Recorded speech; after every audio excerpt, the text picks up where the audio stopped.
Hey everyone, what is going on? How are you guys doing? Like I said in my previous video, so much has happened in chapter 1056, and I am here with another video. I think that one of the biggest mysteries that was vaguely left open was who was Caribou going to leak information to? We all know that he is slick and slimy, but who he is informing to can be as vast as his swamp fruit. Alright, I know that's a cheesy joke, I know, but before we continue with this video, please remember to like, share, and subscribe. Do all that fun stuff, and now let's get into it. Alright people, so in chapter 1056, we see Luffy and the rest of his crew being told about Pluton and its whereabouts. When asked if he wants it, in classic Luffy fashion, he simply says, nah. And that's why we love our rubber boy. But as the scene pans away, we catch a glimpse of Caribou listening in on the conversation. Does this seem a little familiar? Well, yeah, he has done this before at Fishman Island when they are all talking about Poseidon. So other than being a thieving, conniving, ruthless, evil, creepy, and annoying character, we realize he has gained a vast knowledge of very vital information and quite possibly has a very significant role to play in the future and conclusion of this story. Now, there are so many different options and theories on who he is reporting to, and in this video we are simply just going to go through line by line, person by person, and break down each theory and possible character that he could be in cahoots with. So first up is Shanks. Some people mention that he could be trying to get in good graces with this Yonko by feeding him info, but if that was the case, wouldn't he have been aware of Shanks floating around Wano and being nearby? Like, why would he not meet up with him while he is around? Or why wasn't Caribou picked up by Shanks so he could be with their crew? So this one I'm going to have to say is very doubtful. So Kaido and the Beast Pirates already knew about Pluton, but what if the Big Mom Pirates, or specifically Perospero, is still in commission? We don't actually know what happened to Perospero or different commanders of Big Moms. We saw King and Queen in the Udon prison, but we saw Jack nowhere to be found, along with Perospero.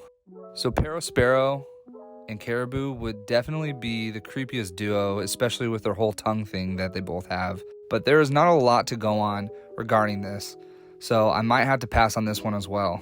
So also in chapter 1056, we learned about Buggy and his group, the Cross Guild. It seems that in order to pay for the bounties of the Marines, he has to have some wealth of treasure and money. In turn, he could give a reward for potential information, but what we know about Buggy is he's too scared to go after the One Piece and might not want to go after these weapons. I do think Buggy is going to end up going after the One Piece towards the end of the story, but I don't think he's actively searching it out.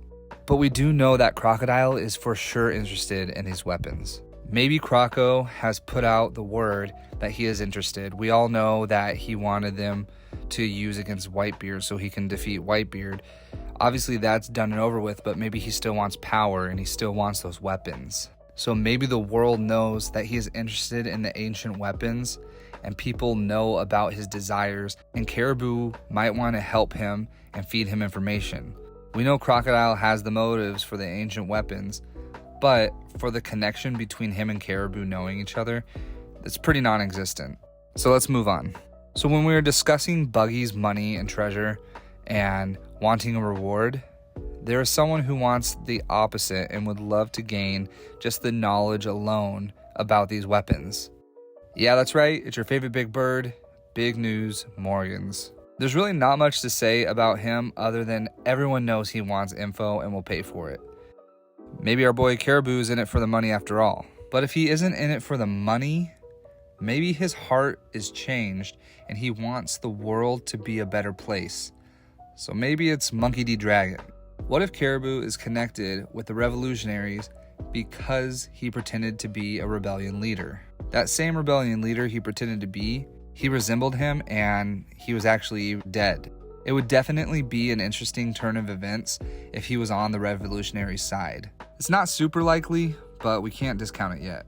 So this one's one of my thoughts, but maybe he wants to join a certain someone's crew. If you all remember when the Straw Hats were returning to Sabaody, he wanted to join Luffy and the Straw Hats. So, what if he shifted gears and is now eyeing Eustass Kid? Kid is a new prominent upstart like Luffy, but he has an edge to him, and so does Caribou. He's kind of off a little bit, has an edge to him as well. Plus, they were together in the Udon prisons well before Luffy arrived. So we have our motive and we have our connection. So Kid is a very strong candidate, and honestly, going into this video, he was my top choice and top candidate. But as I worked on this video and kind of figured out everything about this next character, I honestly think that this next one might be it, because I really like the idea of it being Blackbeard. There are so many strings connected to it being Blackbeard, and it's just crazy when you start really digging in and seeing different context clues of the story and different things that are going on. So at first, like I said, I really wanted it to be Kid because all the connections you can find between him knowing Caribou in the Udon prison, I just thought that matched up really well. But as I started thinking about the prospect of it being Blackbeard who Caribou reports to, it makes so much more sense. While we know Kid and Caribou might match up a little, Caribou still sucks as a character, he's creepy, and is a joke to the Straw Hats. And if Oda really wants Kid to be a formidable rival for Luffy, then he needs to be taken seriously, and adding Caribou to the crew I don't think does it for him. But if Caribou is being used by Blackbeard, I think that can go a lot better, because we know that Blackbeard doesn't care about his crew. He just wants power, chaos, and the One Piece. Kid actually does care about his crew. We saw how much he cares about Killer. He's actually a good person underneath all the toughness. Now, I have no clue how Caribou met Blackbeard, but I can tell you all the coincidences in which they could be working together. So let's go with the fact that Caribou has a swamp fruit, and it is literally a bottomless pit. He can fill his swamp with whatever he wants. We saw this in the prison, that he did it with all the different types of Dindin Mushis. So if you can remember, when we see Blackbeard, he lets us know that he has an informant inside Wano. My guess is that Caribou is that informant and was feeding him information with the Dindin Mushis he's been stealing. Blackbeard also said, if they aren't going to go after it, I will. Well, what if the after it that he's talking about is Poseidon? What if Caribou told him about Poseidon, and now Blackbeard went after Shirahoshi, claiming one of the ancient weapons already? If Blackbeard gets a hold of multiple ancient weapons, it could be the destruction and end of the world, which will make high stakes for Luffy and the Straw Hats. Either way, I will love any outcome of this. If you agree, let me know in the comment section below. Can't wait to see you all in the next one. See ya.